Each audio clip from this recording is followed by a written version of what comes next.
पर जो हम बताने जा रहे हैं वो बहुत रोचक है। बात इंडोनेशिया के राष्ट्रपति की हो रही है, लेकिन जब उन्होंने अपने डीएनए की बात कही तो बताया कि वो उनका डीएनए भारतीय है। ये तो आपने सुना ही होगा कि दुनिया के सबसे बड़े मुस्लिम देश इंडोनेशिया की संस्कृति भारत से मिलती है, लेकिन अब तो इंडोनेशियाई राष्ट्रपति ने खुद ही कह दिया है कि उनका डीएनए भारतीय है। दरअसल राष्ट्रपति द्रौपदी मुर्मू ने गणतंत्र दिवस समारोह के मुख्य अतिथि इंडोनेशियाई राष्ट्रपति प्रबोवो सुबियांतो के सम्मान में भोज का आयोजन किया था और इस दौरान इंडोनेशियाई राष्ट्रपति ने कहा कि भारत और इंडोनेशिया का एक लंबा और प्राचीन इतिहास है। हमारे बीच सभ्यतागत संबंध हैं, यहां तक कि आज भी हमारी भाषा का एक बहुत बड़ा हिस्सा संस्कृत से आता है। साथ ही उन्होंने कहा कि कुछ सप्ताह पहले मैंने अपना जेनेटिक सीक्वेंसिंग टेस्ट और डीएनए टेस्ट कराया था और इससे मुझे पता चला कि मेरा डीएनए भारतीय है। आप भी सुनिए इंडोनेशियाई राष्ट्रपति का वो बयान। India and Indonesia have long, ancient history together. We have civilizational links. Even now, a very important part of our language comes from Sanskrit. Our names, many names of Indonesia are actually Sanskrit names. And in our daily life, the influence of ancient Indian civilization is very strong.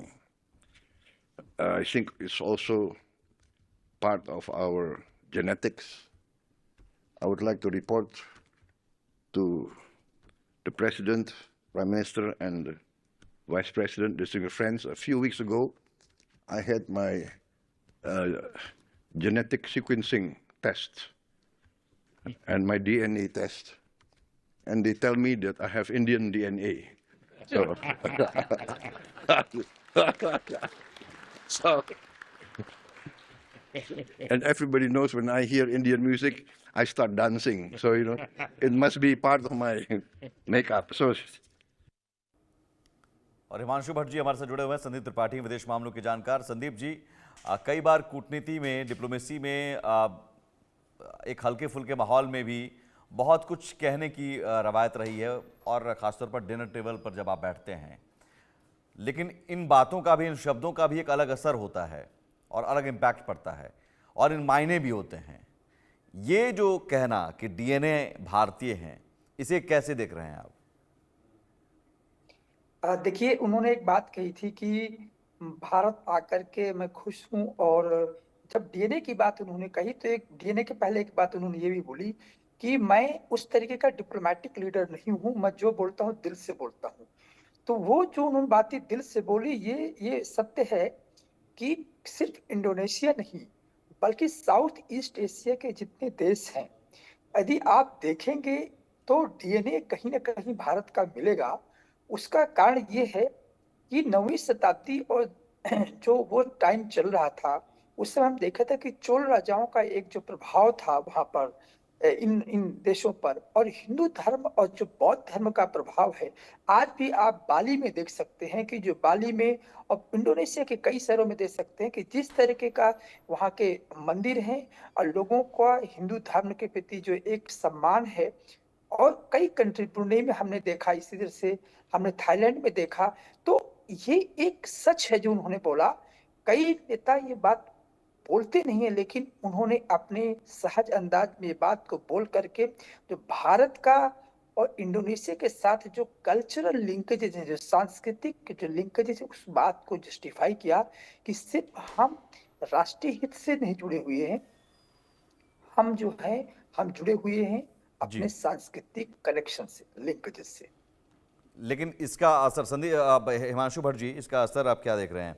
खासतौर पर जब हम south China सी की बात कर रहे हैं तो साउथ चाइना सी में, और अभी देखिए चाइना के साथ अभी विदेश सचिव गए हैं तो चाइना अब लाइन पर आ रहा है धीरे धीरे। बात हो रही है कि जो फ्लाइट, डायरेक्ट फ्लाइट थी, वो डायरेक्ट फ्लाइट शुरू करने की बात, कैलाश मानसरोवर यात्रा शुरू होने की बात, तो ये सारी चीज़ें दिख रही है चाइना को भी। नहीं, चाइना को देखनी पड़ेगी। अब तक जो उन्होंने नजरअंदाज किया था, जो हमारी भव्य विरासत है, पुराने भारतवर्ष की बात करें, 9वीं शताब्दी, 10वीं शताब्दी, हमारे दोस्त ने जो जिक्र किया चोले के राजा, तो इंडोनेशिया बाली को आप देख ले, वहां पर रामायण का जो प्रचलन है, रामायण के प्रति जो श्रद्धा है। फिर आप बाजू में चले जाइए, कंबोडिया में चले जाइए, अंकोर वाट की आप बात करें, तो वहां पर आपको जो भारतीय संस्कृति की जो विरासत मिलेगी, वो विरासत को देखने से ही पता चलता है कि कल्चरल कनेक्ट और सिविलाइजेशनल कनेक्ट जिसको हम कहते हैं, लोग टू लोग, लोगों से लोगों का मिलना जुलना, लोगों से लोगों का एकीकरण। इसीलिए शायद इंडोनेशिया के प्रमुख ने क्या कहा पता है, मैंने डीएनए सीक्वेंसिंग कराई, जो आपने भी सुनाया, इसीलिए शायद ऐसा ही होता है, वो मेरे मेकअप में अंदर है कि जब मैं भारतीय संगीत सुनता हूं तो मैं डांस करने लगता हूं। देखिए, ये एक बहुत बड़ा बड़ा बड़ा बड़ा बयान है, शायद अनकॉन्शियसनेस में बोल दिया गया, स्पर ऑफ द मोमेंट में कहा गया, मगर इसका मतलब यह होता है कि भारत और इंडोनेशिया एक नेचुरल अलाइज है। और जब आप साउथ चाइना सी की बात कर रहे हैं, वहां पर आप देखिए भारत इंडोनेशिया का अंतर ही कितना बचता है अंडमान निकोबार से, महज कुछ मील।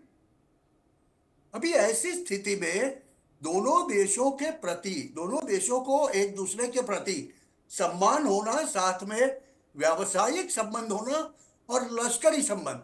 अगर समझ लो भारत ये सोचता है, जो कि चाइनीज थिंक टैंक बहुत सही तरह से सोच रहा है, उनको पता है कि जो अगर मलाका चौक भारत ने लगा दिया, साउथ चाइना सी और आसियान कंट्रीज के साथ में मिलकर भारत के संबंध जी, उनके लिए एक बहुत बड़े खतरे की घंटी है। और मलाका चौक लगने से चाइना के लिए मुश्किलें बहुत बढ़ जाएगी इंडो पैसिफिक में, साउथ चाइना सी में। अभी ऐसी स्थिति में उनके लिए और कोई चारा नहीं है स्टेप बैक करने के अलावा। ये एक प्रकार का पीस डिविडेंड है जो भारतीय राष्ट्र को मिला है, और इसी की बदौलत आप देखोगे कि इंडोनेशिया हो, मलेशिया हो, वियतनाम हो, फिलीपींस हो, हम लोग अपने अस्त्र शस्त्र भी उनको बेचने के पहले गिफ्ट करते हुए नजर आएंगे। हमारे यहाँ ब्रह्मोस यहाँ उस क्या टाइम- संदीप जी, हम ये देखें कि डिप्लोमेसी से अलग, डिप्लोमेसी एक अपनी जगह है, लेकिन डिप्लोमेसी से अलग अगर हम जो एक अखंड भारत, और अखंड भारत का हाँ, एक खंड खंड हम मानकर चल रहे हैं, और उस खंड के ही ये हिस्से हैं देश जिनकी अब अपनी संप्रभुता है, तो उनकी संप्रभुता को सम्मान रखते हुए ही, लेकिन एक समूह के तौर पर हम कोशिश कर रहे हैं कि समूह एक बन जाए।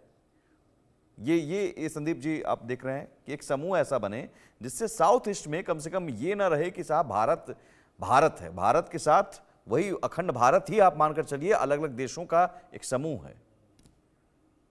देखिए मनोज जी, दो तरह की बातें हैं इसमें।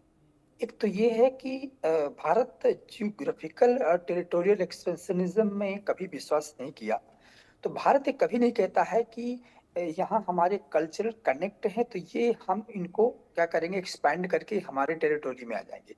लेकिन भारत जरूर कहता है हमेशा कि ये साउथ ईस्ट एशिया है, साउथ एशिया है, यहाँ भारत का एक कल्चरल कनेक्ट, हिस्टोरिकल कनेक्ट है, लिंग्विस्टिक सिमिलरिटी है। तो जब आपके लिंग्विस्टिक सिमिलरिटी है, आप जैसे उन्होंने खुद बोला इंडोनेशिया के प्रेसिडेंट ने कि जो वहाँ रुपया शब्द है वो संस्कृत भाषा के रुप्यकम से बना हुआ है। तो एक तरह से बहुत से नाम है उनके हिस्टोरिकल नाम से जो संस्कृत से डिराइव होते हैं। तो वो देश जो हिस्ट्री के प्रति, इतिहास का अपने एक बैगेज होता है, और जब इतिहास देखते हैं तो भारत वहां दिखता है। जब वहां भारत दिखता है तो एक कल्चरल कनेक्ट बनता है, और ये कल्चर कनेक्ट नैसर्गिक होता है, स्वाभाविक होता है, आर्टिफिशियल नहीं होता है। तो आपने एक बड़ी सवाल किया है कि भारत इस जो हमारा एक लिंकेजेस है साउथ ईस्ट एशिया में, और वो लिंकेजेस कोई पहली बार नहीं है। 1950 में आपको याद होगा कि सबसे पहली बार जो हमारे चीफ गेस्ट होते रिपब्लिक डे में 1950 में, डॉक्टर सुकर्णो थे। इंपीरियलिज्म और कोलोनिज्म के खिलाफ जब लड़ाई लड़ी गई तो डॉक्टर सुकर्णो और नेहरू दोनों मिलकर के नैम को बनाने में 55 में, अप्रैल 1955 में इसी इंडोनेशिया के बांडुंग कॉन्फ्रेंस होता है।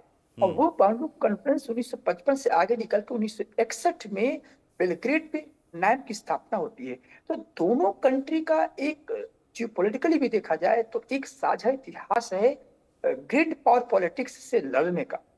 तो आज के टाइम में जब grid power politics China versus USA है, उसमें साउथ ईस्ट एशिया जो भारत के लिए बहुत इंपॉर्टेंट प्लेस रखता है, और आसियान के अंदर मैं आपको बता दूं कि ये एक ऐसा कंट्री इंडोनेशिया जो आबादी के दृष्टिकोण से दुनिया का चौथा देश है, और ट्रेड के पॉइंट ऑफ व्यू से आसियान के अंदर भारत का ये पहला ऐसा देश है जिसके साथ हमारा हाईएस्ट ट्रेड पार्टनर है। तो जियोपॉलिटिकली चीजें आगे कैसे बढ़ेंगी, उसका रास्ता क्या होता है, सॉफ्ट पावर जो होती है, जो सॉफ्ट डिप्लोमेसी वो तैयार करती है। जी। और यही कारण है कि जब वो यहाँ आते कहते हैं कि मेरा डीएनए भारत से मिलता है, हाँ। तो ये बात अपने आप में जियोपॉलिटिकल जितने मुद्दे होंगे उसको धार देते हैं कि हम इतने क्लोज हैं, इतने कनेक्ट हैं कि हमारा फोनेटिक्स से मिलता है, हमारा इतिहास से मिलता है, हमारा साझा लड़ाई मिलती है, साझा दर्द है, साझा सुख है, और यही बातें डिप्लोमेसी को आगे ठीक बढ़ाने है। में और जियोपॉलिटिकल इंटरेस्ट को सर्व करने में एक नया आयाम देती, नया आधार। बिल्कुल, यकीनन। बहुत शुक्रिया।